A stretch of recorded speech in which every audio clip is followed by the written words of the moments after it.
네, 저는 본문 말씀 통하여서 죄를 품은 거룩이다라는 말씀으로 말씀 나누기를 원합니다. 사실은 여러분 이게 말이 안 되는 얘기죠. 거룩함과 죄는 함께 병행할 수 없는 겁니다.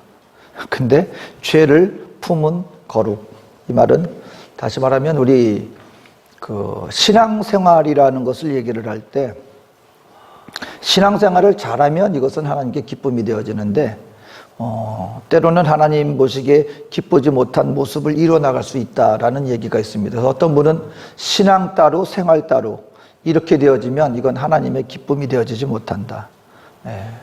신앙이라는 것을 우리가 말은 하고 있는데 삶의 모습 속에서 믿음을 따라 행하지 못하는 것, 바로 그런 것, 그러니까 겉과 속이 다른 것, 말과 행동이 다른 것, 이럴 때 이것은 하나님께 기쁨이 되지 못한다라는 것입니다.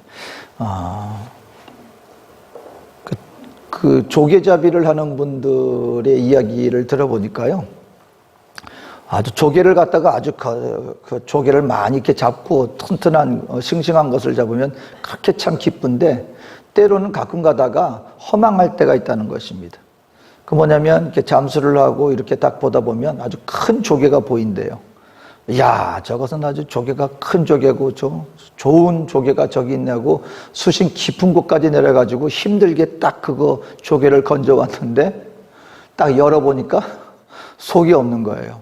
겉에는 아주 그냥 튼튼하고 건실하고 좋은 조개처럼 보이는데 막상 그 조개를 딱 열고 보니까 속 안이 비어 있다는 것입니다. 그렇게 허망하다. 오늘 우리 본 말씀을 통하여서 이 스데반이 그 이스라엘 종교 지도자들 향하여서 여러분 제사장들과 서기관들과 그때 당시에 내노라 하는 국민들에게 지도자요. 그리고 그 이스라엘 사람들을 다른 것도 아니라 신앙을 이끄는 지도자들, 이 종교 지도자들입니다.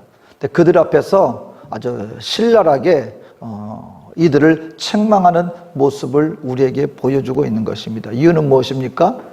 모양은 있는데 속이 그렇지 못하다. 바로 이것을 책망하고 있는 것입니다. 겉으로는 거룩이 있는데 행하는 행위로서는 거룩한 행위를 하고 있는 것 같은데 실제로 그 안에 죄악으로 가득 차 있는 이런 모순, 이런 위선, 그걸 신랄하게 비판하는 설교를 지금 스데반이 오늘 본문을 통하여서 스데반 집사가 행하는 그 내용을 오늘 본문이 담고 있는 것입니다. 여러분, 그래서 예수님께서도요, 참 우리가 이거를 좀 놀랍게 받아들여야 됩니다. 예수님께서 이 땅 가운데 사역하시면서 수많은 사람들을 다 품어주셨습니다. 여러분, 예수님이 그 세리들과 창기들과 함께 한 자다, 이런 이야기를 듣기도 했습니다.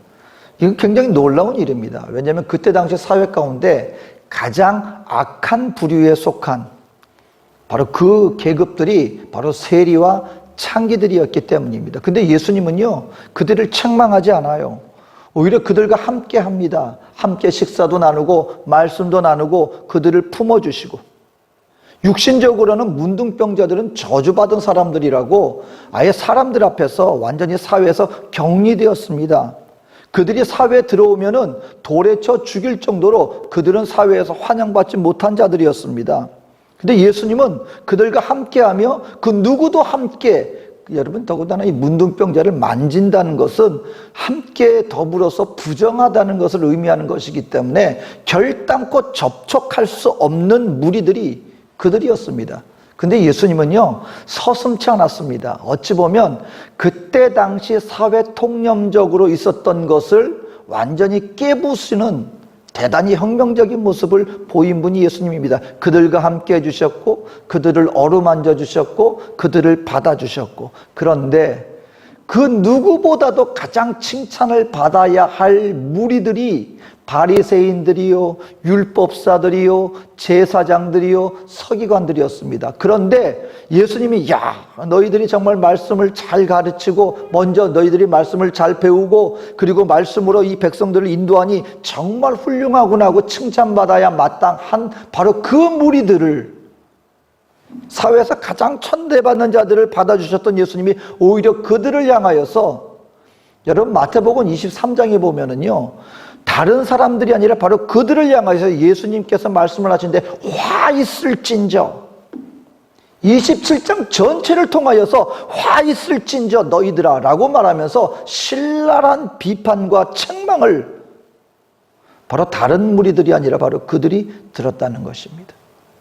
그래서 여러분, 우리가 알아야 됩니다. 저와 여러분들이 신앙생활에 나갈 때요, 정말 중요한 것은 무엇이냐면 우리의 신앙과 나의 삶의 모든 것들이 함께 가고 있는가, 너무너무 중요하다는 것입니다. 우리의 외적인 모습이 하나님의 사람처럼 행동하는 것, 여러분 분명히 이것이 우리의 행위가 중요하지 않다는 얘기가 아닙니다. 우리의 마음이 정말 하나님을 향한다면 그것은 행동으로 나타나질 수밖에 없는 것입니다.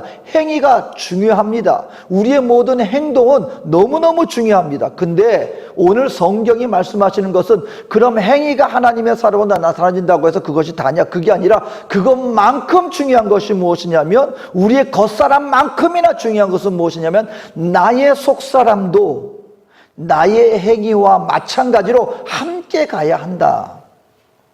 내 속사람을 돌봐야 돼요. 갖고 와야 된다는 것입니다. 그렇지 않을 때 오히려 우리 하나님 앞에 책망받는 자리에 설 수 있다는 가능성이 있다는 것을 우리는 잊지 말아야 합니다. 겉은 거룩한데 내 속이 죄로 가득 차 있다면. 그래서 예수님은 이것을 정말 한마디로 이렇게 표현해 주셨어요.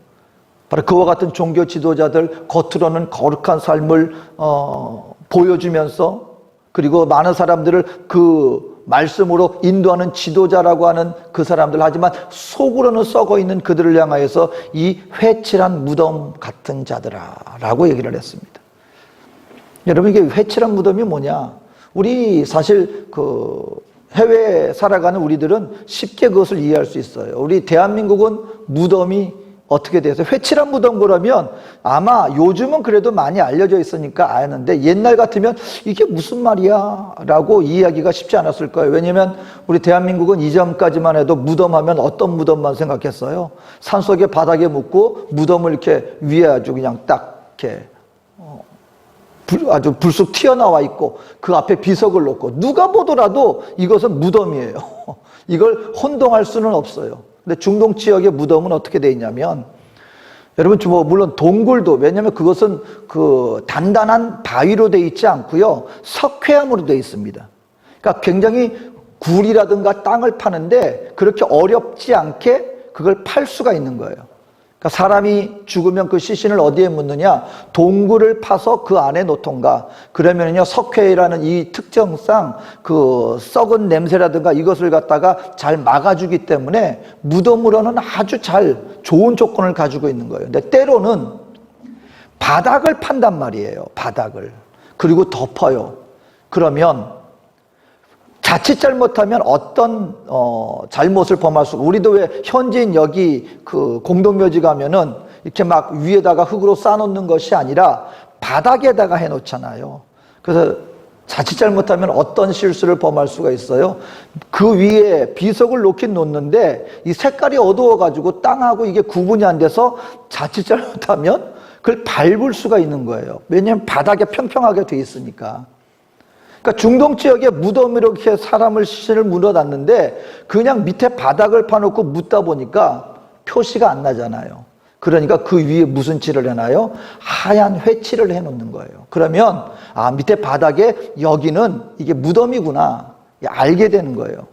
근데 여러분, 겉에서 보면은 하얀 회칠을 해놓으니까 아주 너무너무 청결하고 이뻐 보이는 거예요. 겉에 회칠한 무덤이라는 것은 뭐냐면, 너희가 겉으로는 하얗게 회칠을 해가지고 아주 모양으로는 아주 그럴듯하게 보이는데 사실은 그 안에는 뭐가 있는 거예요? 시신이 있는 것이죠. 그러니까 오늘 주님께서 바로 그와 같은 종교 지도자들을 향해서, 너희가 겉은 아주 번드르르해 보이지만 그 속 안에 생명이 없어. 실은 썩어 있는 시신과 같이 아주 썩어 있는 거야. 이걸 갖다가 이 회칠한 무덤과 같은 자들이다라고 비판을 하셨다는 것입니다. 오늘 그래서 저와 여러분들도요, 저는 이 성경을 읽으면서 이전에는 그냥 전혀 나와 상관없는 것처럼 이렇게 그냥 구분하여서 나도 똑같이 비판하면서 아이 이런 사람들 이러면 안 되지 하고 끝났는데, 제가 가만히 신앙생활에 나가고 나를 보고 이렇게 보는 모습을 보면서 이게 남 얘기로 들리지 않습니다. 우리 믿는 하나님의 백성들은요, 이걸 나와는 전혀 상관없는 남 얘기로 들을 것이 아니라 나도 그럴 수 있지 않을까라는 염두를 두고 이 말씀을 사실은 심각하게 받아들일 수 있어야 합니다. 제가 몇 가지 성경 가운데 제 요즘 나름대로 좀 이렇게 무게감 있게 받아들이는 말씀 중에 하나는 요한계시록에 있는 너희가 너희 자신을 모른다 그 말. 너희가 병든 것과 가난한 것과 굶주림을 알지 못하는구나. 하지만 내가 보니 너희는 병들었고 굶주렸고 지금 가난하게 지금 나아가고 있는데 빨리 안약을 써서 너희 눈을 밝게 해라. 여러분, 내가 잘못을 아는 사람은요, 그래도 그 돌이킬 수 있는 가능성이라도 있는데, 내가 나 자신이 어떻게 하는지 하나님 보시기에 잘못하고 있는데 나는 모르고 있다면 그건 심각한 겁니다. 왜냐하면 돌이킬 수 있는 가능성이 없는 거예요. 항상 하나님 앞에, 그래서 우리 믿는 하나님의 백성들은 하나님, 나로 하여금 성령 안에서 말씀 앞에 나를 보게 하여 주시옵소서. 내가 지금 혹시 얼굴이 지금 더러워 있지 않습니까? 내가 지금 몸에 질병이 있지는 않습니까? 하나님의 말씀이, 여러분 우리가 우리의 육신을 자세하게 관찰하기 위해서는 MRI라는 것을 하잖아요. 겉으로는 엑스레이로도 나오지 않는 것, 아주 자세하게 우리를 갖다가 관찰해봐서 우리 몸 안에 있는 깊숙한 곳까지 잘 들여다볼 수 있는, 우리가 그런 마음을 가지고 성경을 대할 때 이것을 그냥 남 얘기로 볼 것이 아니라 누군가 다른 사람을 대비해서 야, 왜 이런 사람은 이럴까 하고 판단하는 근거로 삼는 것이 아니라 MRI 앞에 나 자신을 갖다가 드러내놓는 것처럼, 하나님 혹시 내가 잘못하고 있는 것 있지 않습니까? 내가 병든 것은 있지 않습니까? 나의 심령이 하나님 앞에 썩어 있지는 않습니까? 우리가 이런 말씀을, 이런 마음 자세로 성경을 대해야 되지 않을까. 또 한 가지는 하나님께서 이제 양과 염소를 이렇게 가르는 그런 무리 중에 내가 너희를 도무지 알지 못한다는 그런 무리들이 하는 얘기가, 아니 하나님, 우리가 선지자 노릇하였으며 우리가 권능을 행하지 아니하였나이까. 근데 주님께서 이 무리들을 향해서 이렇게 말합니다. 이 불법을 행하는 자들아, 내게서 떠나가라. 내가 너희를 도무지 알지 못하노라. 근데 여러분, 여기서 저는 선지자 노릇했다, 병든 귀신을 쫓아내고 권능을 행하지 아니하였나이까. 여러분, 이게 일반적인 성도의 모습이 아니잖아요. 이건 사역하는 사람입니다, 여러분. 오늘날로 치면 거의 목회자, 선교사, 그리고 교회에서 직분자, 정말 하나님의 일을 열심히 감당하는 바로 그런 삶을 살았는데 주님께서 나는 너희를 모른다. 그럼 과연 내가 지금, 아니 하나님, 나는 지금 설교를 하고 있고 목회를 하고 있고 예배를 드리고 있고 봉사를 하고 있는데요, 근데 하나님은 뭔가 거기서 한 걸음 더 나가야 된다는 것입니다. 무엇이 문제일까요? 겉이 문제는 분명히 아니에요. 문제는 속이라는 것이죠. 우리의 속사람이 무언가 하나님과 전혀 상관없게 만드는 그 마음의 어떤 내 속사람의 어떤 것들이 하나님으로 하여금 나는 몰라, 겉으로는 나의 이름을 가지고 행했지만, 나의 사역이라고 했지만, 우리 주님께서 이렇게 판단하시는 거예요. 나와 전혀 상관없는 일이었다. 그렇다면 오늘 저와 여러분들은요, 오늘 이 말씀, 오늘 특히 이 스데반을 통하여서 하나님의 종교 지도자였던 사람들에게 들려진 이 말씀을 통하여서 과연 나는, 나의 속사람이 내 안에 거룩을 품고 나의 삶이 주님 앞에 이루어지고 있는가라는 것을 한 번쯤은 우리가 말씀 앞에 우리가 묵상해 볼 필요가 있지 않겠는가라는 것입니다. 그럼 오늘 이 스데반의 설교를 통하여서 우리에게 들려주시는 그런 불순종의 사람들에게는 어떠한 모습이 나타날까? 세 가지를 한번 살펴보기로 합니다. 첫 번째, 불순종의 사람들은요, 항상 성령을 거스리는 모습이 나타나집니다. 성령을 거스립니다.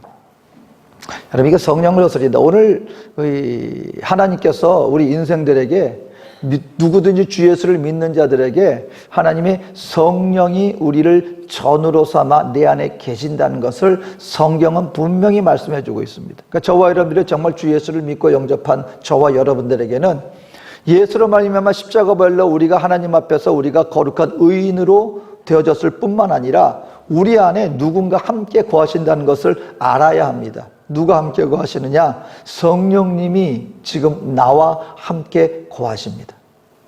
근데 중요한 것은 이것입니다.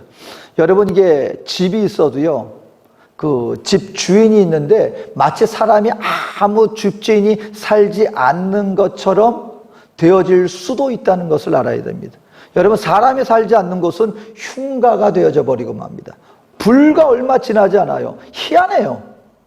뭐 그렇다고 해서 집이 누가 남이 들어와서 난장판을 만드는 것도 아닌데, 사람이 사는 집과 살지 않는 집은 희한한 일이 벌어집니다. 사람이 살지 않는 집은요, 얼마 지나지 않아서 마치 굉장히 흉가처럼 아주 먼지도 어디서 그렇게 쌓이는지 아니 흉가처럼 변해버립니다. 그러면 사람이 산다고 해서 다 되는 것이 아니라 사람이 살지만 마치 사람이 살지 않는 것처럼 되어버릴 수도 있는 것을 우리는 알아야 됩니다. 왜냐하면 뭘 하고 나서 치우지도 않고 그냥 막 아무것도 안 해요.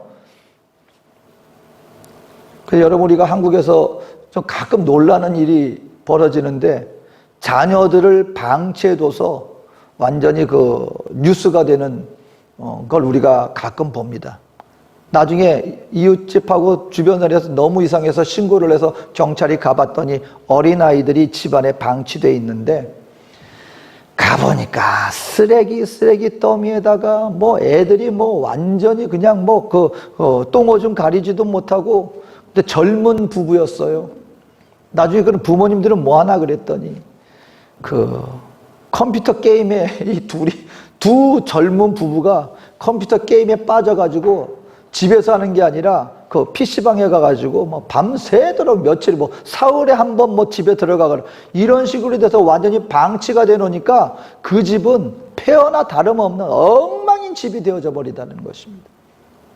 오늘 우리 하나님을 믿는 믿음의 백성들이, 저와 여러분들이요, 주 예수가 우리의 주인이 되어주시고, 그리고 내 안에 지금 성령님이 거하시는데도 불구하고, 왜 그러면은 우리 삶 가운데서 하나님 앞에서 이 거룩한 하나님께서 기뻐하시는 어떤 성령의 열매라든가 성령의 능력이라든가 우리의 삶을 통하여서 그 어떤 주님 앞에서 날마다 주 예수를 닮아가는 이와 같은 역사가 나타나지지 않고 왜 끊임없이 여전히 죄의 문제라든가 내 안에 주님 보시기에 합당하지 못한 육신의 정욕, 안목의 정욕, 이생의 자랑의 것들이 가장 여전히 왜 이와 같은 것들이 판을 치고 있을까? 이유는 하나입니다. 성령님이 계시는데도 불구하고 성령님이 하나님으로서 역사할 수 없도록 우리가 완전히 성령님과 상관없는 삶을 살아버리는 거예요.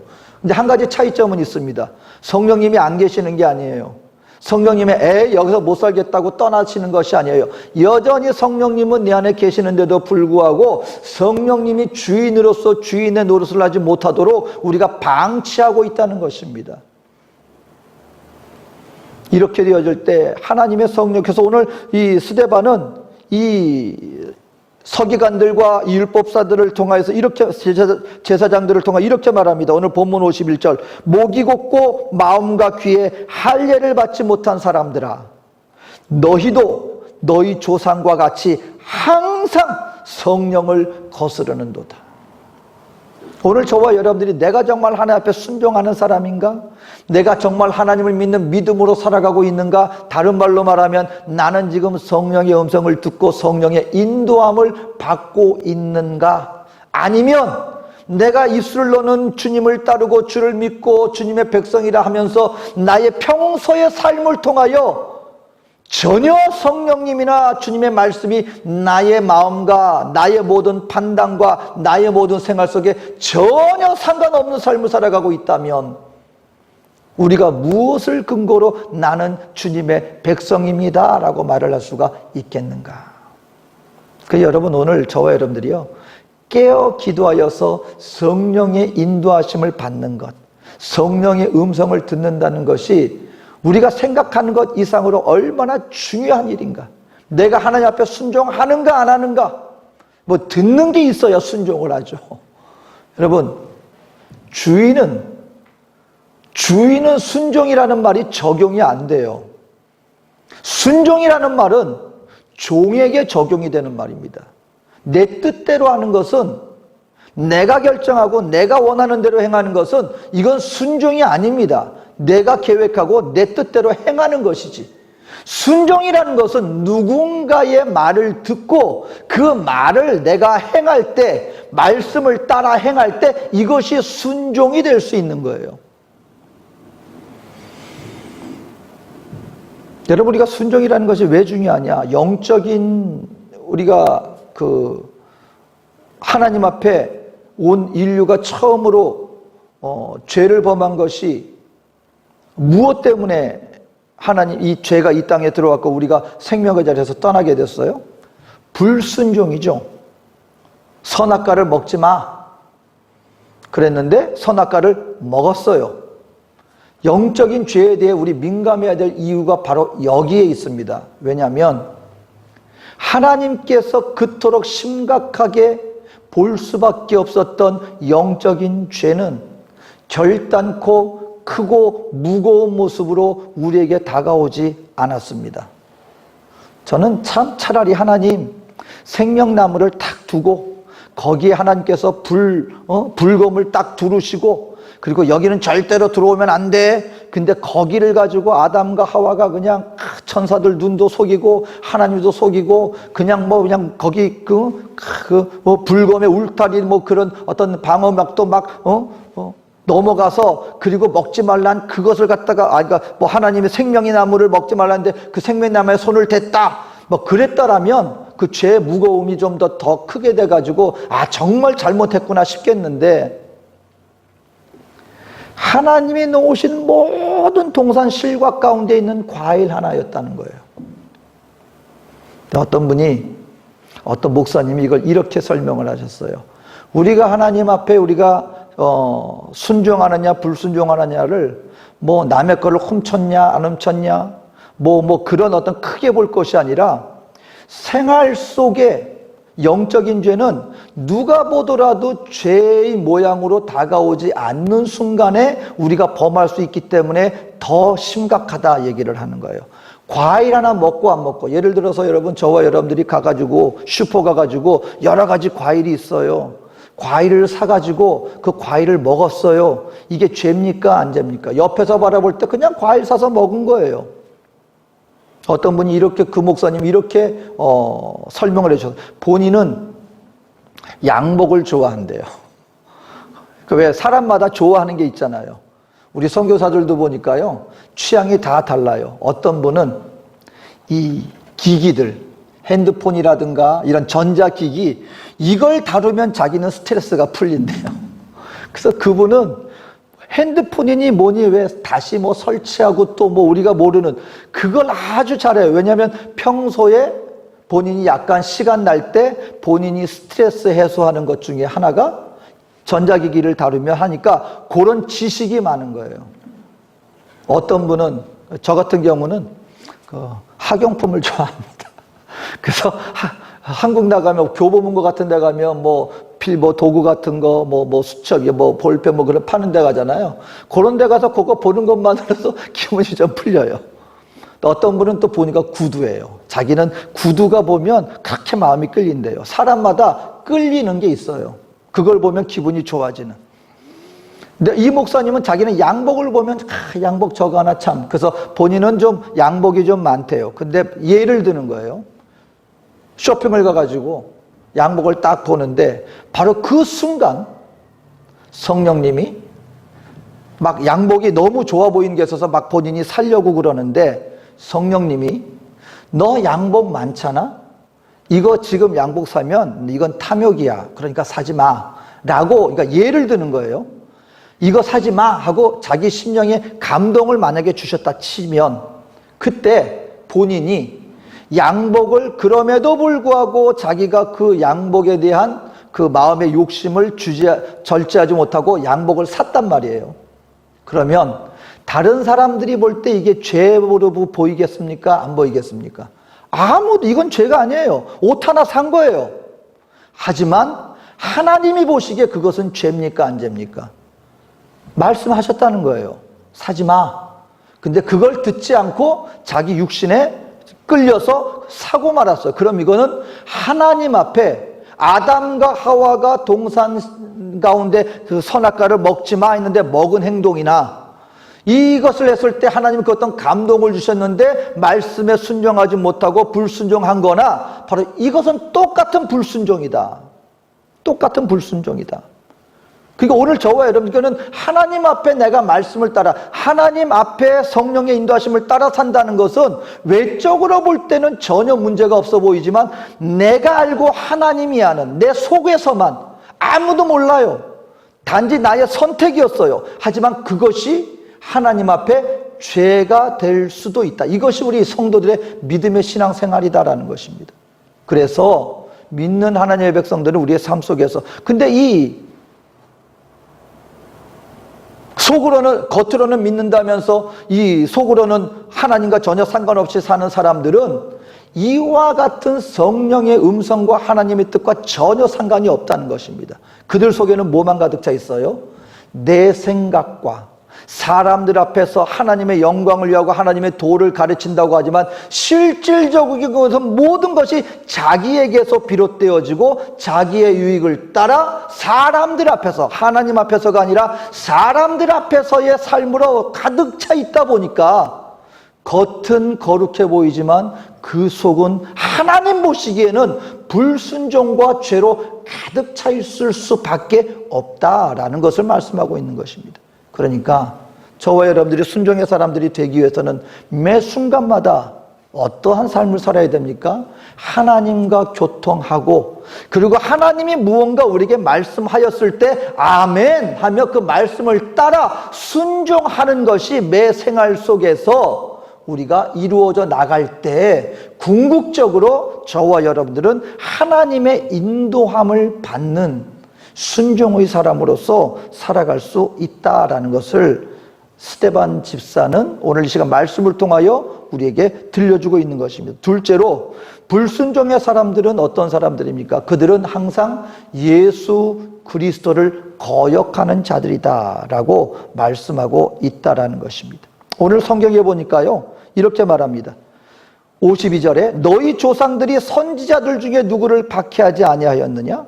의인이 오시리라 예고한 자들을 그들이 죽였고 이제 너희는 그 의인을 잡아준 자요 살인한 자가 되나니. 희한하게 이스라엘 역사 가운데 하나님의 백성인데도 불구하고 선지자들을 핍박하였는데 어떤 자들을 핍박하였느냐? 예수가 오실 것이다, 의인이 오실 것이다, 메시아가 오실 것이다.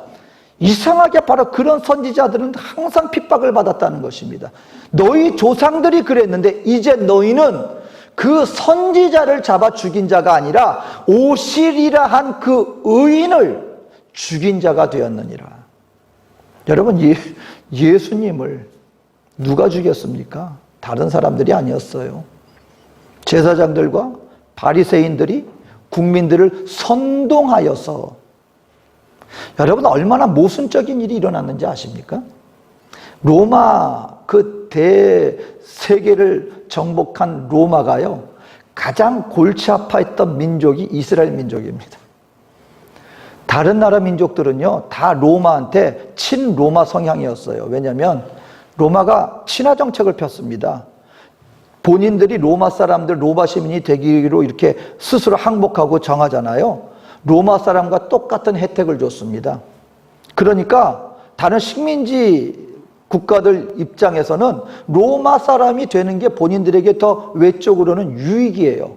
더 많은 특권을 누릴 수가 있었기 때문에. 근데 이 이스라엘 사람들은 그 모든 외적인 것들 다 필요 없다는 겁니다. 그리고 또 한 가지는 뭐냐면 오직 여호와 하나님만이 우리의 왕이야.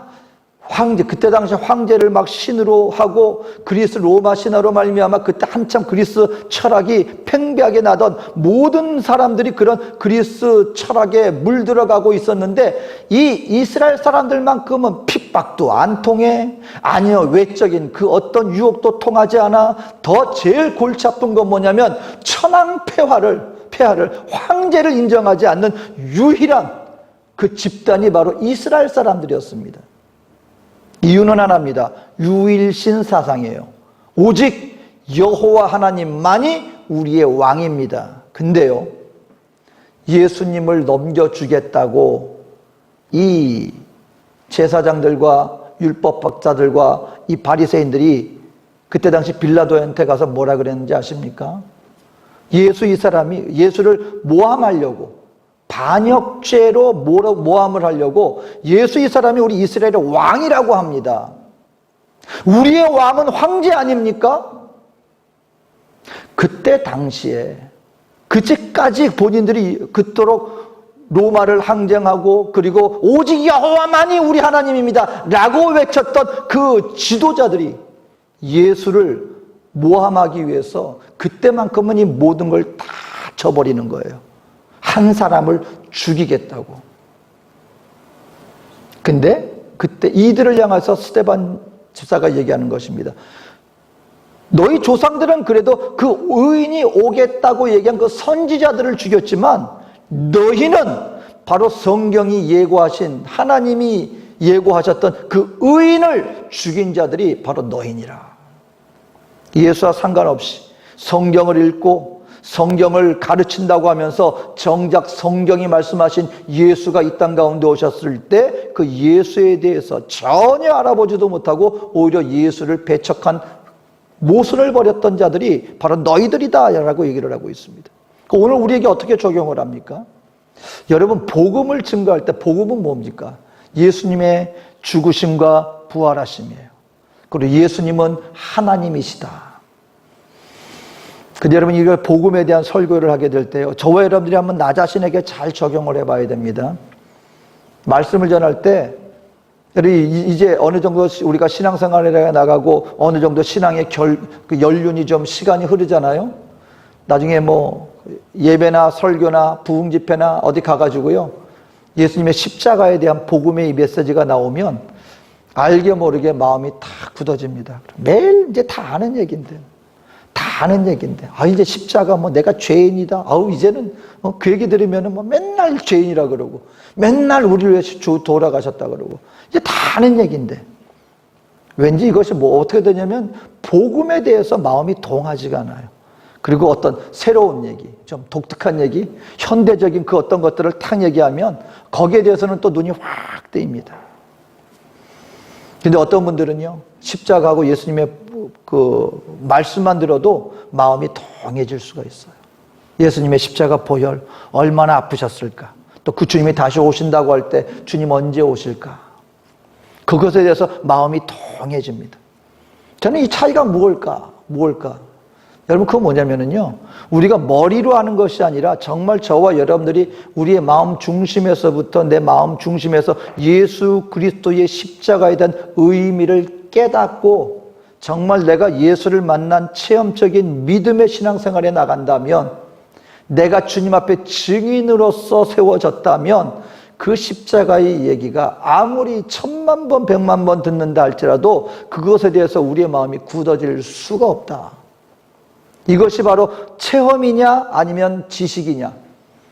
예를 들어서 여러분, 군대 갔다 오신 우리 남성분들 군대 얘기하면은요, 그건 할 때마다 그냥 얘기하시는 분들은, 그 얘기를 하시는 분들은요, 얘기할 때마다 아마 수십 번, 수백 번을 아마 모일 때마다, 때가 될 때마다 그 얘기가 나올 수도 있어요. 근데 얘기하시는 분 가만 보세요. 지겨워하나? 그분 앞에는 항상 그게 새로워요. 왠지 아세요? 자기가 겪은 일이니까. 그래서 낚시꾼들, 낚시를 좋아하시는 분들 사이에 누가 그런 얘기를 하더라고요. 본인이 낚시를 하다가 놓친 물고기는 해가 갈수록 자란대요.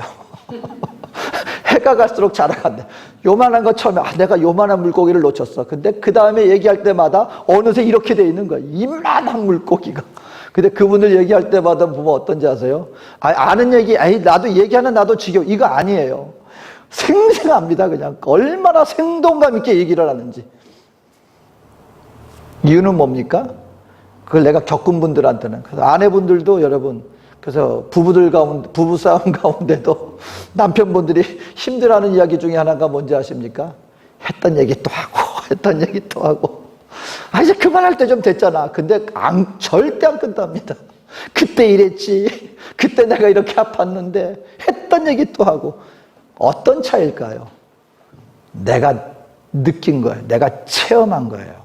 그거는요, 아무리 시간이 지나고 아무리 내가 얘기해도요, 그때 그 마음의 감동과 그 느낌과 그 마음의 그 모든 것들은 여러분 이게 지겨워질 수가 없어요. 여러분 예수님에 대해서도 마찬가지입니다. 예수님에 대해서. 저는 그 얘기가 참 와닿아요. 그 2차 세계대전 당시에 그 비행기를 타고 가다 전쟁이었는데 전쟁 당시에 그 비행기를 타고 가다 비행기가 추락해서 장교하고 몇 명이 바다에 표류를 했습니다. 표류. 그래서 구명 보트를 이렇게 해가지고 이렇게 표류를 해나가는데 거의 죽게 생긴 거예요. 근데 육지에서 가깝지가 않은데 갈매기 한 마리가 어떻게 막 굶어 죽게 생긴 거예요, 이제. 근데 희한하게 갈매기 하나가 그 구명보트에 탁 내린 거예요. 그래서 그 갈매기를 붙잡아서 그걸 잡아먹고 그 뼈를 낚싯줄 삼아서 그걸로 물고기를 잡아서 생명을 연명을 했습니다. 그때 구조받은, 나중에 구조가 됐어요. 그때 구조받은 그 한 명이요, 미국 캘리포니아의 기사에 대서특필됐습니다. 매주 금요일만 되면 캘리포니아 그 바닷가에 나와가지고 갈매기들한테 먹이를 줍니다. 금요일만 되면, 그 시간만 되면 수많은 갈매기들이. 나중에 취재를 한 거예요. 왜 그랬습니까? 했더니 사실은 내가 전쟁에 표류가 돼서 죽을 뻔했는데 이 갈매기 때문에 내가 살았습니다. 그것이 내가 얼마나 고마운지 내가 은혜를 갚기 위해서 이들에게 내가 고마워서 이렇게 합니다.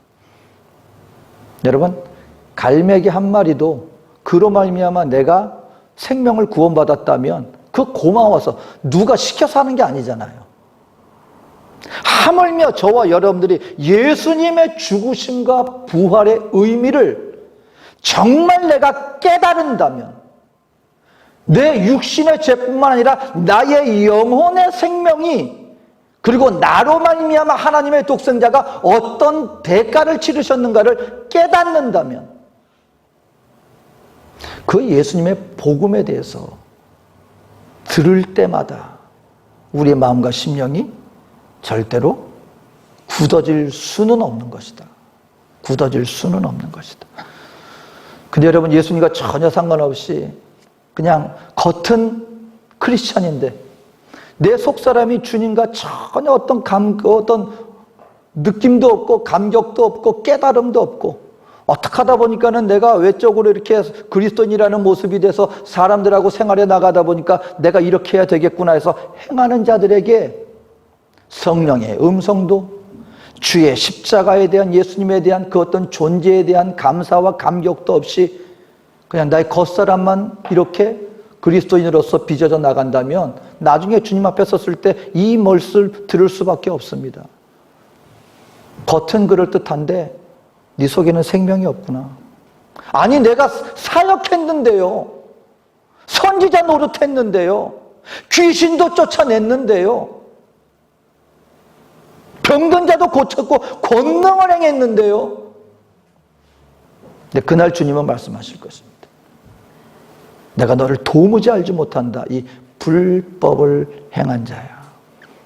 그러니까 여러분, 저와 여러분 안에, 내 안에 예수 그리스도의 십자가 보혈의 그 은혜와 오늘 이 시간은 나와 지금 내 안에 계셔서 나와 함께 하시는 하나님의 영, 그 성령의 인도하심을 통하여 행하는 자가 됨으로 말미암아 나의 모든 신앙과 생활이 하나님 보시기에 합당한 자요 인정받는 자로서 우리가 살아나가는 우리 저와 여러분 되어주시기를 주의 이름으로 축원드립니다. 오늘 죄를 품은 거룩이 아니라 생명력 넘치는 예수의 보혈로 말미암은 거룩한 자로서 우리 주님 앞에 살아가는 우리 저와 여러분 되어주시기를 주의 이름으로 축원드립니다. 기도하겠습니다. 사랑과 은혜가 많으신 나의 좋으신 아버지 하나님, 오늘 우리 주님 앞에 나왔습니다. 날마다 나의 속사람이 말씀 앞에 비춰지게 하여 주시옵소서. 아버지 하나님, 영적인 소경이 되지 말게 하여 주시고 하나님을 온전히 믿음 안에서 주님 앞에 서는 자가 되게 하시고 오늘 이 시간도 우리에게 함께 하셔서 나에게 말씀하시는 그 성령의 음성을 듣고 성령의 말씀을 따라 순종함으로 말미암아 하나님의 거룩한 믿음의 백성으로 살아갈 수 있는 하나님의 거룩한 자 모두가 되게 하여 주시옵소서. 모든 것을 주님께 의탁하오며 예수님의 이름으로 기도합니다. 아멘.